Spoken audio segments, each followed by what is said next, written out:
या देवी सर्वभूतेषु मा सिद्धिदात्रीरूपेण संस्थिता। नमस्तस्यै नमस्तस्यै नमस्तस्यै नमो नमः। माता दुर्गा की नवी शक्ति का नाम सिद्धिदात्री है। सिद्धिदात्री का अर्थ है ये सभी प्रकार की सिद्धियों को देने वाली है। मार्कंडेय पुराण के अनुसार अणिमा, महिमा, गरिमा, लदिमा, प्राप्ति, प्राकम्य, ईशित्व और वशित्व ये 8 सिद्धियां होती हैं। ब्रह्म वैवर्त पुराण के श्री कृष्ण जन्म खंड में ये संख्या 18 बताई गई है। माँ सिद्धिदात्री भक्तों और साधकों को ये सभी सिद्धियां प्रदान करने में समर्थ हैं। देवी पुराण के अनुसार भगवान शिव ने इनकी कृपा से ही इन सिद्धियों को प्राप्त किया था। इनकी अनुकंपा से ही भगवान शिव का आधार शरीर देवी का हुआ था। इसी कारण वो लोक में अर्धनारीश्वर के नाम से प्रसिद्ध हुए।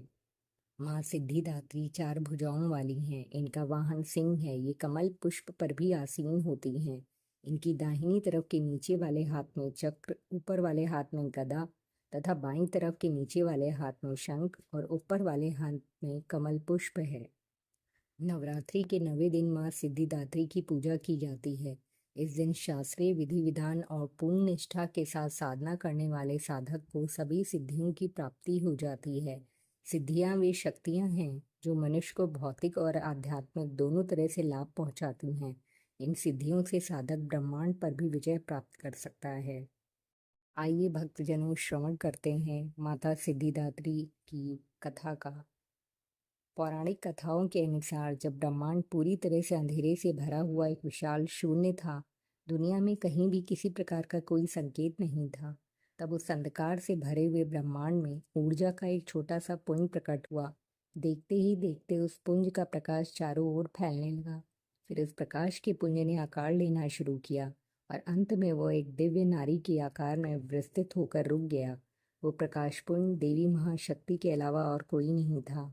सर्वोच्च शक्ति ने प्रकट होकर त्रिदेवों ब्रह्मा, विष्णु और शिव जी को अपने तेज से उत्पन्न किया और तीनों देवों को इस सृष्टि को सुचारू रूप से चलाने के लिए अपने अपने कर्तव्यों के निर्वहन के लिए आत्मचिंतन करने को कहा। देवी की कथा अनुसार तीनों देव आत्मचिंतन करते हुए जगत जननी से मार्गदर्शन हेतु कई युगों तक तपस्या में लीन रहे। अंततः उनकी तपस्या से प्रसन्न होकर महाशक्ति माँ सिद्धिदात्री के रूप में प्रकट हुई। देवी माँ सिद्धिदात्री ने ब्रह्मा जी को सरस्वती जी, विष्णु जी को लक्ष्मी जी और शिव जी को आदि शक्ति प्रदान किया। माँ सिद्धिदात्री ने ब्रह्मा जी को सृष्टि की रचना का भार सौंपा, विष्णु जी को सृष्टि के पालन का कार्य दिया और महादेव को समय आने पर सृष्टि के संहार का भार सौंपा। माँ सिद्धिदात्री ने तीनों देवों को बताया कि उनकी शक्तियां उनकी पत्नियों में हैं जो उनके कार्य निर्वाहन में उनकी सहायता करेंगी। उन्होंने त्रिदेवों को दिव्य चमत्कारी शक्तियां भी प्रदान की जिससे वो अपने कर्तव्यों को पूरा करने में सक्षम हो सके। देवी ने उन्हें 8 अलौकिक शक्तियां प्रदान की। इस तरह 2 भागों नर एवं नारी, देव, दानव, पशु, पक्षी, पेड़ पौधे तथा दुनिया की कई और प्रजातियों का जन्म हुआ। आकाश असंख्य तारों, आकाश गंगाओं और नक्षत्रों से जगमगा उठा। पृथ्वी पर महासागरों, नदियों, पर्वतों, वनस्पतियों एवं जीवों की उत्पत्ति हुई। इस प्रकार माँ सिद्धिदात्री की कृपा से सृष्टि की रचना, पालन और संहार का कार्य संचालित हुआ।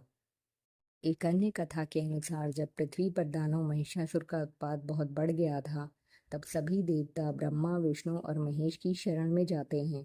तत्पश्चात सभी देवों के तेज से माता सिद्धिदात्री प्रकट होती हैं और दुर्गा रूप में महिषासुर का वध करके समस्त सृष्टि की रक्षा करती हैं। जो भी भक्तजन इस कथा को श्रवण कर रहे हैं, माता रानी उन सब का कल्याण करें, उनका मंगल करें और उनकी सभी मनोकामनाएं पूर्ण करें। माता रानी का आशीर्वाद और कृपा दृष्टि हम सब पर सदैव बनी रहे। जय माता दी।